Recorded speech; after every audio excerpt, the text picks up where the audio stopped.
అందరికీ నమస్తే అండి. ఈరోజు ఉదయం జోగి రమేష్ను అరెస్ట్ చేయడం నిజంగా ఊహించినదైతే కాదు. ఎందుకు ఈ మాట అంటున్నానంటే, ఈ నకిలీ మద్యం కేసులో, నకిలీ మద్యం తయారు చేశారన్న కేసులో ఇప్పటికే 17 మందిని పోలీసులు అరెస్ట్ చేశారు. ఇందులో A1గా జనార్దన్ రావు గారు, A2గా ఉన్న జగన్మోహన్ రావు గారు వాళ్ళు ఇచ్చిన వాంగ్మూలంలో చాలా స్పష్టంగా జోగి రమేష్ గారి పాత్రను ప్రస్తావించారు. జోగి రమేష్ గారే తమ వెనక ఉన్నారు, ఆయనే సూత్రధారి, మొత్తం ఆయన చెప్తేనే మేము చేశాము, మాకు డబ్బులు ఇచ్చి మరీ ఆయన చేయించాడు ఈ ప్రభుత్వం మీద కుట్ర పనడానికి అని వాళ్ళు వాంగ్మూలం ఇచ్చారు. అయితే దీనికి ఆధారాలు వాళ్ళు చూపించలేకపోయారు. వాళ్ళు ఇచ్చిన వాంగ్మూలం ఆధారంగా చేసుకొని పోలీసులు ప్రూఫ్స్ లాగాలి, కూపీ లాగాలి. అలా లాగారు. అలా లాగే క్రమంలోనే జోగి రమేష్ గారికి, జనార్దన్ గారికి ఉన్న వాట్సాప్ చాట్ బయటకు వచ్చింది, కాల్ రికార్డ్స్ బయటకు వచ్చాయి, వీళ్ళిద్దరు కలిసి మాట్లాడుకున్న సీసీటీవీ ఫుటేజీలు బయటకు వచ్చాయి, సో లొకేషన్స్ మ్యాచ్ అయ్యాయి. ఇవన్నీ చూసుకొని ఇతను చెప్పింది ప్రాథమికంగా నిజమే. బ్యాంక్ ట్రాన్సాక్షన్స్, బ్యాంక్ లావాదేవీలు కూడా చెక్ చేసుకున్నారు. ఇతను చెప్పింది దాదాపుగా నిజమే, కాబట్టి జోగి రమేష్ని అరెస్ట్ చేయొచ్చు అనుకున్నారు. అయితే ఇప్పుడు నిన్న సాయంత్రం వరకు జోగి రమేష్ అరెస్ట్ మీద ఎటువంటి ఊహాగానాలు లేవు. అరెస్ట్ చేస్తారేమో అని తెలుసు, కానీ ఊహాగానాలు ఏం లేవు. ఒక్కసారిగా ఎందుకు అరెస్ట్ చేశారంటే నిజంగా డైవర్షనే.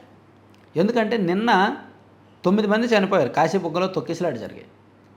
అది ప్రభుత్వానికి బ్యాడ్ నేమ్. నిజానికి అది ప్రైవేట్ దేవస్థానం అయినప్పటికీ, ప్రభుత్వ దేవస్థానం దేవాదాయ శాఖ పరిధిలో లేనప్పటికీ ఖచ్చితంగా అది ప్రభుత్వానికి బ్యాడ్ నేమ్ తీసుకొచ్చేది.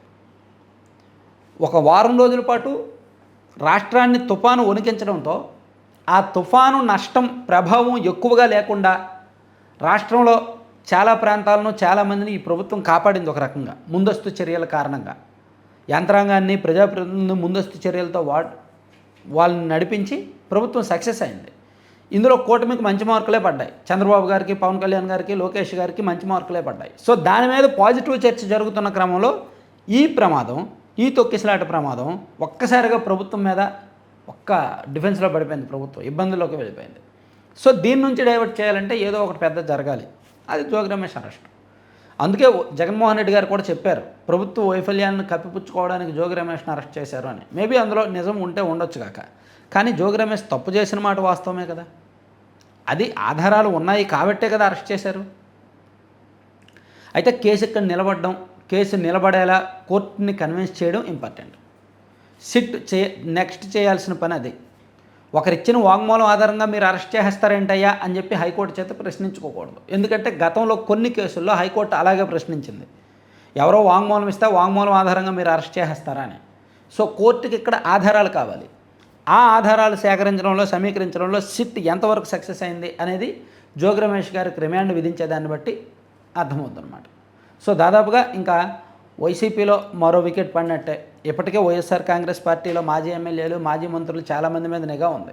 వైసీపీ అధికారంలో ఉన్న 5 ఏళ్ళు కూడా చెలరేగిపోయారు, ఇష్టానుసారం వ్యవహరించారు.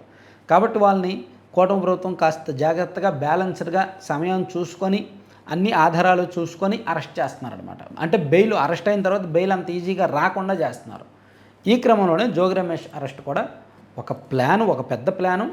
దాంతోపాటు వైసీపీని అలర్ట్ చేశారు అండ్ ఒక ఇంపార్టెంట్ అంశాన్ని డైవర్ట్ చేశారు.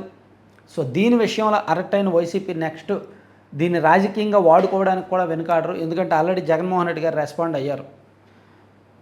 అతని కులాన్నో లేదంటే అతని ఈ వ్యవహారాన్ని మొత్తం బయటకు తీసుకొచ్చి రకరకాల సింపతి గేమ్ ఆడతారనమాట.